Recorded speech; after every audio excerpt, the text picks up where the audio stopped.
Welcome back to the show. Today we're gonna get our hands dirty with the Warm Audio Worm Bender, a pedal that aims to recapture the legendary mojo of the tone bender circuit. So let's dive in.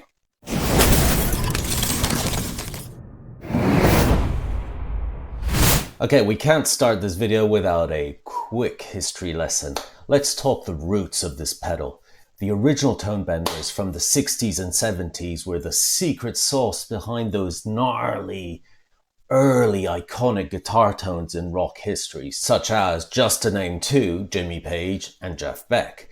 Think early Zeppelin. Think those really pushed sounds that felt like the whole place was gonna just light up on fire.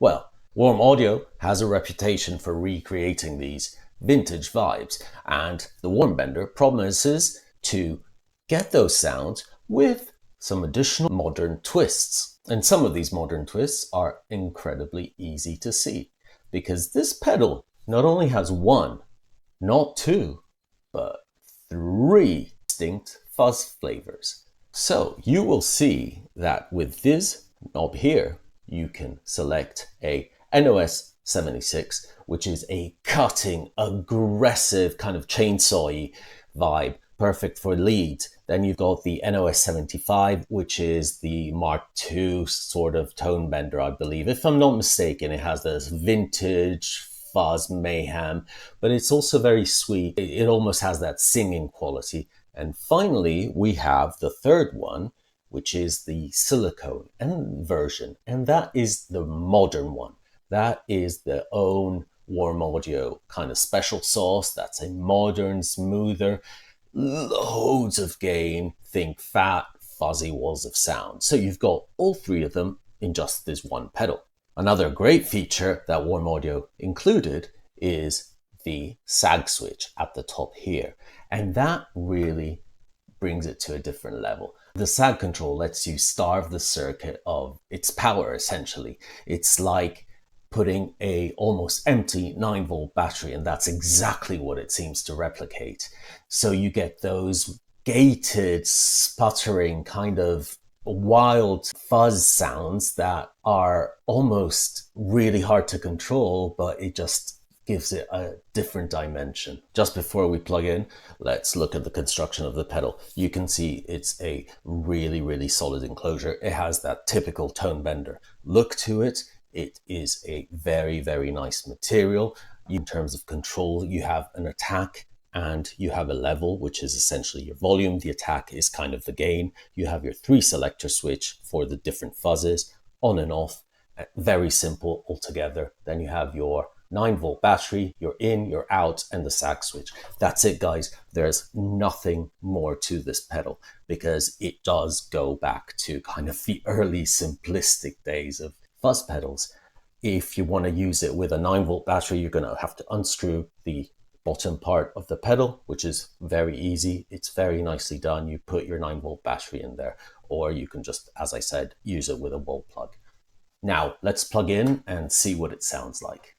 Okay guys, so we're in the first setting. We are in the NOS 76, and we've got the level more or less at 2 o'clock and the attack just a little more. So let's see, with the volume rolled down just a little bit, let's see what it sounds like.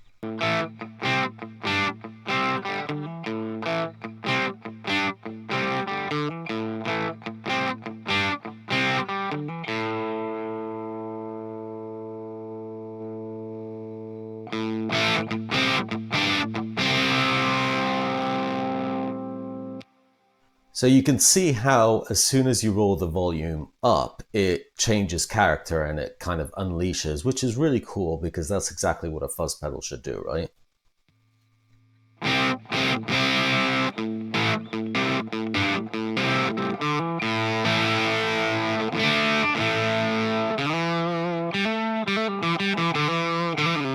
What I really like about this first setting, it's quite very musical, so it's not that really harsh kind of fuzz. It still has almost a distortion type sound to it, and very, very musical. So that's pretty cool. Let's check out the second setting, which is the middle one, and that's the NOS 75. 5. There you go.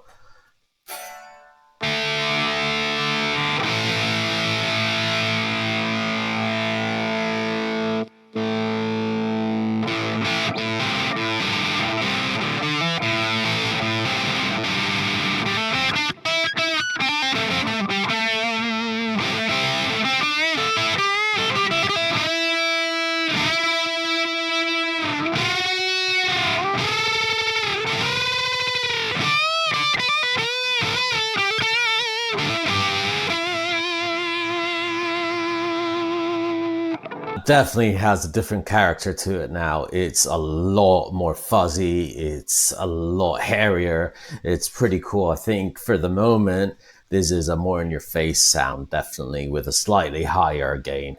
Okay, let's move to the third, which is the more modern sound, which is the silicon transistor. Let's see what happens.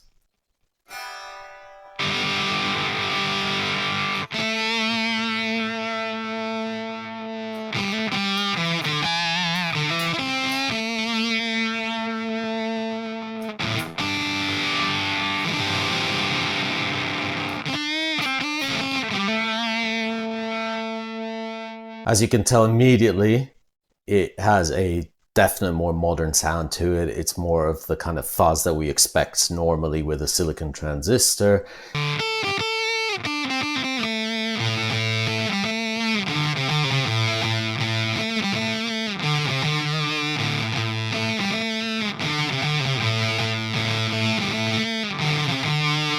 What I do want to try now is the sag. So I've been actually playing with the sag on the whole time. Let's turn that off on this higher setting and see what difference that makes.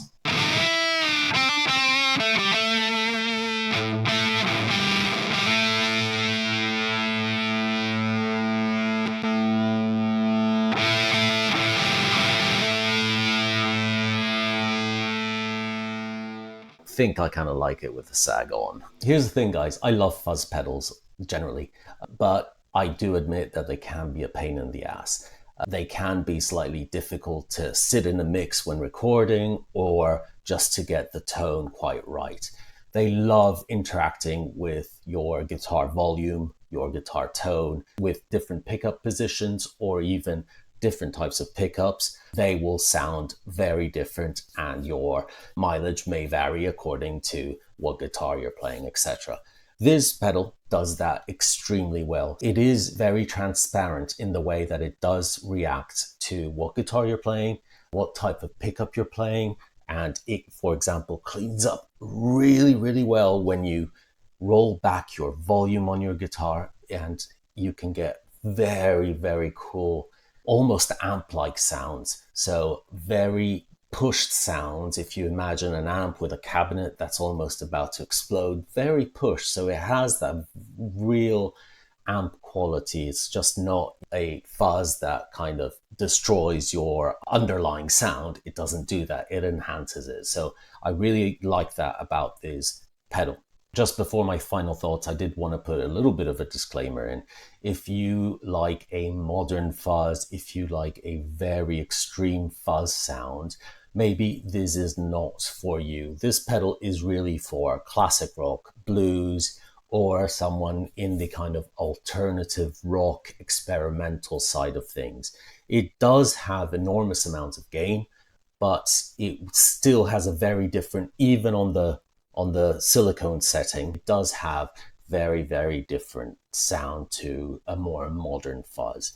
Just bear that in mind if that's what you're looking for. This may not be the right style of fuzz pedal for you. So let's wrap this up. This is not a sponsored video in any way, so I can give my honest and true opinion about this pedal. As I said, I'm a real junkie for fuzz pedals. I've got quite a lot of them.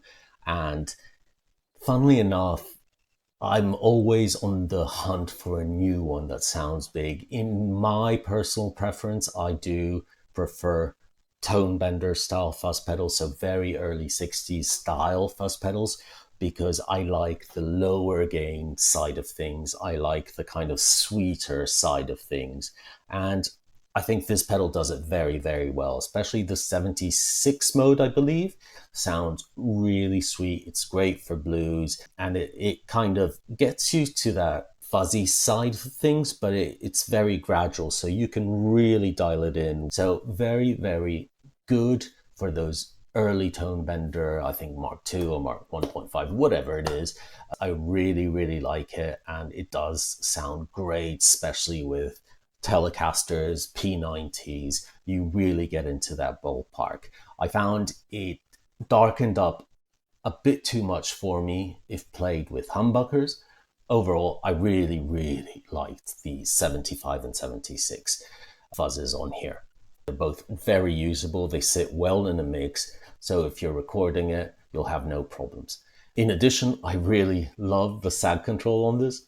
Makes it really cool. Maybe that's all in here, but hey, the marketing seemed to work. On the kind of negative side of things, I don't think really these are negatives, but they're just things to be aware of. Maybe I personally would have excluded it, is the silicone fuzz, so the third mode on this. And it's not because it doesn't sound good. I think it does sound good, but it kind of seems almost redundant, because I think if anyone buys this pedal, they're going to buy it because they want to emulate for 100, just over 110 bucks or 130 bucks, a tone bender. That's the only reason. So it's really cool that they've included two different versions of the tone bender, but why include a kind of custom silicone fuzz? That to me just seemed a bit of an overkill in that sense. And just out of experience, that's the mode that I played the least on.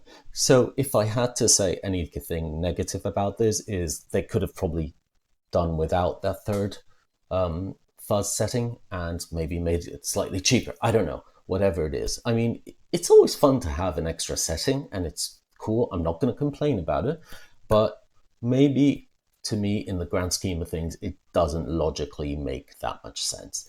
That's about it, guys. Thank you so much for watching. As usual, let me know in the comments, are you guys digging these kind of throwback vintage tones that Warm Audio are specializing in? Do you guys have any other favorite tone bender type pedals? I'm really interested in that specific type of pedal because I think there's a lot on the kind of fuzz face and all that side of it, but maybe the early tone benders, some cheap alternatives would be certainly welcome. So let me know in the comments. I'm really interested to know what you guys think about this pedal. And as always, it doesn't cost you anything. If you could, please subscribe to the channel. It really helps in order to, one, bring more gear, but two, it also helps to remain independent from the big companies. And you know, that's the point of this channel, is to give you a purely independent advice as someone who has the good fortune of messing around with a lot of gear, and hopefully it helps you guys make better decisions when buying stuff.